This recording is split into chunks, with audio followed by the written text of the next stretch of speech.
আজ নিয়ে এসেছি খুবই জনপ্রিয় একটি রান্না, চিংড়ি দিয়ে কচুরলতি। এই রান্নাটি এতটাই সুস্বাদু হয় যে এক থালা গরম ভাত এটা দিয়েই খাওয়া হয়ে যাবে। চিংড়ি দিয়ে কচুরলতি বানানোর জন্য আমি নিয়েছি 1 কেজি কচুরলতি। লতির গায়ে যে ছাল বা আঁশটা থাকে সেটা বটি দিয়ে অথবা ছুরি দিয়ে ভালোভাবে ছাড়িয়ে ছোট ছোট টুকরো করে কেটে নিতে হবে। এখানে অনেকটা পরিমাণের লতি ছিল, সেজন্য আমি আগে থেকে কেটে ধুয়ে রেডি করে রেখেছি।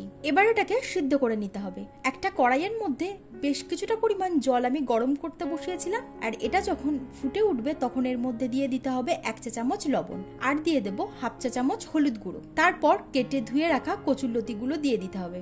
এবার মাঝারি আঁচে রেখে লতিটাকে খুব ভালোভাবে সিদ্ধ করে নিতে হবে। আপনারা যখন বাজার থেকে কচুর লতি কিনবেন তখন একটু দেখে কিনবেন যাতে সবটাই একই সাইজের হয়। আজ আমি যে কচুর লতিটা ব্যবহার করছি এখানে 2 রকম সাইজের আছে, সেক্ষেত্রে কিন্তু রান্না করতে গেলে একটু অসুবিধা হয়ে যায়। কচুর লতিটা এখানে খুব ভালোভাবে সিদ্ধ হয়ে গেছে। এবার জল থেকে ছেঁকে তুলে নিয়ে একটা পাত্রে রেখে দেবো। যেহেতু এখানে 2 রকম সাইজের কচুরলতি আছে সেজন্য যে মোটাগুলো আছে সেগুলো কিন্তু একদম আস্ত আছে, আর যেগুলো একদম সরু সরু সেগুলো একটু ঘেটে গেছে। এবার একটা কড়া গরম করে দিয়ে দিচ্ছি 4 টেবিল চামচ সর্ষের তেল। তেল গরম হয়ে যাওয়ার পর এর মধ্যে ফোড়নের জন্য দিতে হবে 1/2 চা চামচ কালো জিরে। ফোড়নটা একটু ভাজা হয়ে গেলে এর মধ্যে দিয়ে দিচ্ছি 3টে পেঁয়াজ কুচি। পেঁয়াজটাকে মাঝারি আছে কিছুক্ষণের জন্য ভেজে নিতে হবে। পেঁয়াজটা ভালোভাবে ভাজা হয়ে যাওয়ার পর এর মধ্যে আমি দিয়ে দিচ্ছি 200 গ্রাম চিংড়ি মাছ। চিংড়ি মাছের সমস্ত খোসা আমি ছাড়িয়ে তারপর এর মধ্যে দিয়েছি। আপনারা চাইলে আগে থেকে চিংড়ি মাছটাকে ভেজে তুলে রেখে তারপর রান্নাটা করতে পারেন। আমি আর আগে থেকে ভেজে নেইনি, একসঙ্গেই রান্নাটা করে নিচ্ছি। চিংড়ি মাছটা একটু ভাজা হয়ে যাওয়ার পর এর মধ্যে দিচ্ছি রসুন আর কাঁচা লঙ্কা বাটা 2 টেবিল চামচ।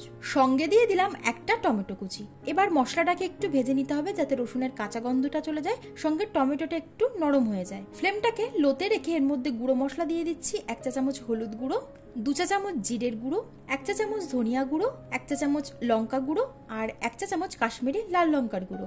লবণ দিয়ে দিলাম স্বাদ অনুযায়ী আর চিনি দিচ্ছি স্বাদ অনুযায়ী। এবার রসুন আর কাঁচা লঙ্কা বাটা যে জলটা ছিল সেটা দিয়ে দিলাম। মশলাটাকে কষিয়ে নেওয়ার জন্য অল্প একটু জল দেবেন, তাহলে কি হবে মশলাটা কষাতে সুবিধা হবে। তবে এই রান্নাতে আর কিন্তু জলের ব্যবহার হবে না।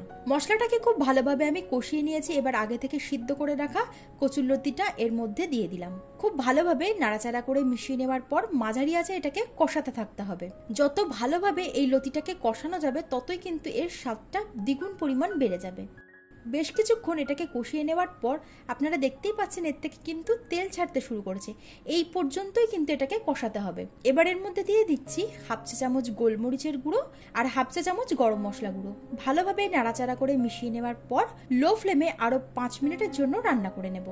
5 মিনিট ধরে লতিটাকে খুব ভালোভাবে আমি কষিয়ে নিয়েছি আর এটা কিন্তু সম্পূর্ণ রেডি। এবার ফ্লেমটাকে বন্ধ করে এটাকে পরিবেশন করতে হবে। আজকের রেসিপিটি আপনাদের কেমন লাগলো অবশ্যই কমেন্টে জানাবেন। ভালো লাগলে লাইক আর শেয়ার করতে ভুলবেন না। আজ তবে এই পর্যন্তই, আবার হাজির হয়ে যাব নতুন একটা ভিডিও নিয়ে। আপনারা ভালো থাকবেন, সুস্থ থাকবেন। ধন্যবাদ।